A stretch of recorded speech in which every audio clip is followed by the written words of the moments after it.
Colombiana 2. 2025. Hello friends, welcome back to my channel friends. This is not a movie, this is a full detail review and fact video about this movie. If you want to know about this movie, then you must like this video, because in today's video we will tell you what is its story, which actors and actresses have worked in this film, the director, producer, cameraman of this film is going to talk about them in detail. We will talk about the post-production, pre-production budget, and filming of this film. The star cast of the film will also give details about the supporting cast and production. Guys, if you want to know about this movie, you must watch this video. You will find all the details of this movie in this video. What is the story of this movie? If you like this video, then share it with your friends and subscribe our channel. Colombiana 2 in 2025 has not been officially announced or confirmed by the original film's producers or studios. Colombiana 2 2025 brings back the fierce Catalia Restrepo, portrayed by Zoe Saldana, on another journey of vengeance and justice, following the events of the first film, where Catalia took down the men responsible for her parents' deaths. She now faces an even more dangerous challenge, a deadly syndicate that threatens to destroy everything she holds dear. Plot overview. The story begins with Catalia trying to lead a quieter life, having partially escaped the violent shadows of her past. She's found a small semblance of peace, living under a new identity in a remote village in South America. However, rumors of a powerful crime syndicate known as the Silver FWN begin spreading. The syndicate, notorious for trafficking and large-scale corruption, has a reputation for wiping out entire communities that resist them. When the Silver Fang arrives in Kalia's village, its enforcers inadvertently bring her back into a world she was hoping to leave behind. Kalia's conflict. The Silver Fang quickly realizes they've made a grave mistake in provoking Catalia, as she is once again drawn into a spiral of vengeance. The villagers rally around her as she becomes their guardian angel and protector, but Catalia realizes this fight isn't just about one village, it's about something far larger. The Silver Fang has ties with corrupt politicians, international drug trafficking, and even some of her old enemies who have resurfaced to hunt her down. New characters and allies. Catalia encounters a skilled hacker NCO who was once a part of an underground cyber group before being forced into hiding after a run-in with the syndicate. Together, they work to expose the syndicate's activities and weaken its network. Nico brings in an additional level of danger, but also emotional complexity, as he begins to see Catalia as more than just a skilled assassin, and Catalia's struggle between vulnerability and survival becomes a key narrative point. Rising tension as Catalia and Nico move deeper into dismantling the syndicate. They face betrayal, loss, and increasingly lethal confrontations. Kalia's dark past is constantly referenced, testing her resilience as she confronts her own violent tendencies. This is not just a battle against enemies, but against her inner demons, particularly when the syndicate's head, a man known as El Alacran, begins targeting innocent people close to her, forcing Catalia into a corner where no one is safe. Climactic showdown. The film's climax brings Catalia face to face with El Alacran in an intense showdown at the syndicate's high-tech isolated compound deep in the jungle. Here Catalia has to fight not only to save herself and those she's come to care about, but also to find some form of redemption. The fight is raw, unforgiving, and shows her full capabilities as she takes down the syndicate's most elite guards battling for justice and closure. Ending the film ends with Catalia once again alone, but at peace, knowing she has avenged those who suffered at the hands of the Silver FWN. Nico returns to his underground network with a promise that he'll be there if she ever needs him. Catalia, with scars both visible and hidden, walks into the sunset, symbolizing her endless fight for justice and the price of survival. Overall tone: the sequel maintains the gritty, high-stakes action and intense emotional stakes of the original, with a more in-depth exploration of Catalia's psyche. Colombiana 2 promises to deliver heart-pounding action while diving into questions of loyalty, vengeance, and the cost of a life lived in shadows. Plot for Colombiana 2.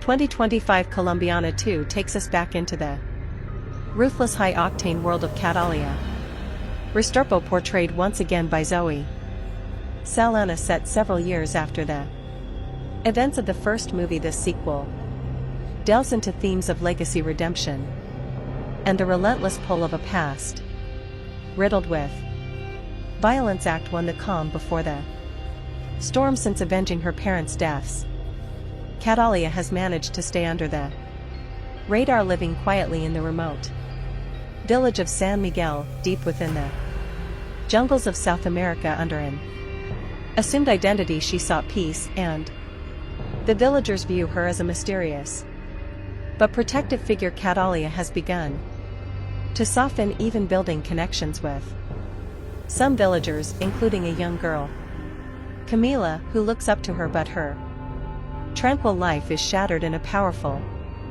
cartel known as the Silver FWN begins expanding its territory, headed by the ruthless and elusive leader known only as El Alran the Scorpion. The syndicate engages in drug trafficking, arms dealing, and human exploitation. San Miguel is targeted due to its strategic location for trafficking routes, and the cartel wastes no time making its presence known through violence and terror. Act 2.